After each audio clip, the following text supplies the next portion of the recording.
Почитувани граѓани, колеги, пратеници, уште едно законско решение предложено од пратеничката група на Социјалдемократскиот сојуз и Здружената опозиција се однесува на законот за регистрирање на готовинските плаќања, со кој што имаме 3 измени, од кои што првата измена е бараме да фирмите бидат ослободени од давачката која што им беше наметната непосредно пред еден месец во висина од 60 евра за некакво сервисирање на фискалниот апарат заради воспоставување на врската помеѓу GPRS системот и криптомодулот. И знаете што е најтрагично во целата работа? Никој не знае да објасни по кој закон, по кој правилник, по кој начин овие 60 евра им беа наметнати како нова давачка на фирмите кои што имаат фискален систем. Може ли некој да стане и да објасни по кој остов фирмите кои што вршат продажба и сервисирање на фискалните апарати им взимаат на фирмите кои што користат фискален систем 60 евра за GPRS врската и криптомодулот? Ајде, колеги пратеници, да го решиме ова прашање овде во собрание. Утре може да им текне или наредната година наместо 60 евра давачката да биде 100 евра. По наредната 150 евра. Има ли некој правилник?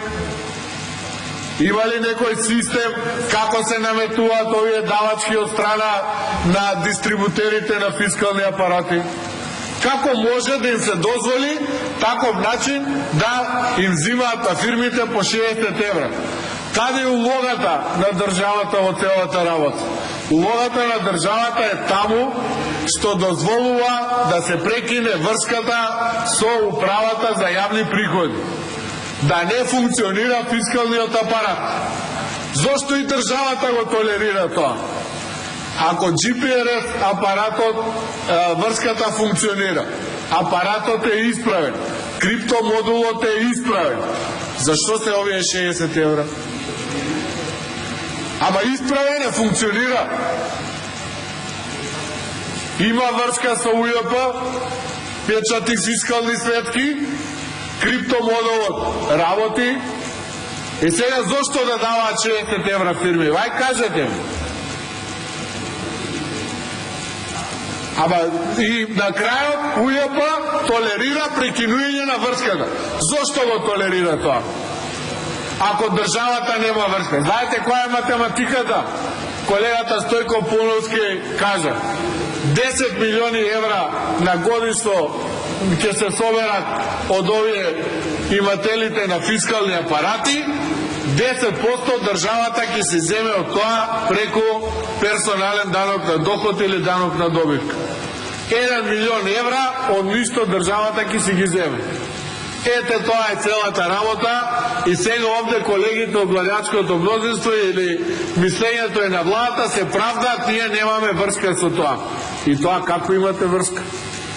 Како може да дозволите на некој да му се земат пари без никаква основа? Зошто? Ти ја прекинавме врската, плати си 60 евра, ако ти е исправен криптомодулот, фискалниот апарат и GPRS системот. Па, колеги пратеници, не е во ред тоа. Овие парафискални давачки на фирмиве или неданочни приходи кои што ги наметнавте, веќе постојано секоја година се зголемуваат. Не можат фирмите веќе да следат кои се нови давачки им ги наметнувате. Неданочните приходи во буџетот постојано се зголемуваат. Сега ви текнало 60 евра за фискалните апарати, за ПП апарати, за друга дава, за лиценци, за алкохол, за ова, за она. Па фирмите на крајот испаѓа, иако вие се фалите дека Македонија е даноцен рај, бидејќи има ниски даноци, кога ќе ги додадете на тие ниски даноци неданочните расходи, испаѓа дека вкупно повише плаќаат давачи кон државата, отколку претходно кога еве даноците не беа по 10%. Колеги претеници, ова не е правилно што им се прави на фирмите и представува оптеварување за нив. За едно мало дуќанче 60 евра се многу. За еден голем супермаркет кој што има и по 20, 30, 40 фискални апарати, и тоа е многу. Тие пари ќе се префрлат на купувачите, ќе им ги качат цените на артиклите. Ама зошто да им се воведе ваква давача? И по кој основ државата го толерира ова давање на 60 евра на фирмите што вршат дистрибуција и сервисирање на фискални апарат? Никој не може да објасни. И сега велат, би било правилно, еве тие што имаат договори. Колеги претеници, ако имате некој приватен бизнис и имате договор со некој од дистрибутерите на фискални апарати, дали стои во договорот дека секоја година ќе ви наметнат ваква давачка? Нема. Нема. Дури ни таму не е пишано. Што се однесува до втората законска измена, со која што бараме да при изрекување на казната заради неправилно работење со фискалниот систем, односно дали се работи за неиздавање на фискална сметка или за неслагање на прометот во фискалната каса и регистрираниот промет, да се укине мерката за затварање на трговскиот објект од 15 и 30 дена.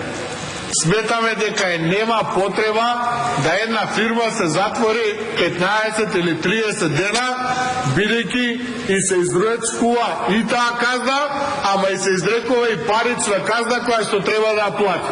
Наместо фирмата да работи тие 15 или 30 дена и да собере пари да се ја плати казната, вие ја затварате и сега тој што е казнет за тој прекршок се доведува во ситуација да нема пари да плати казна.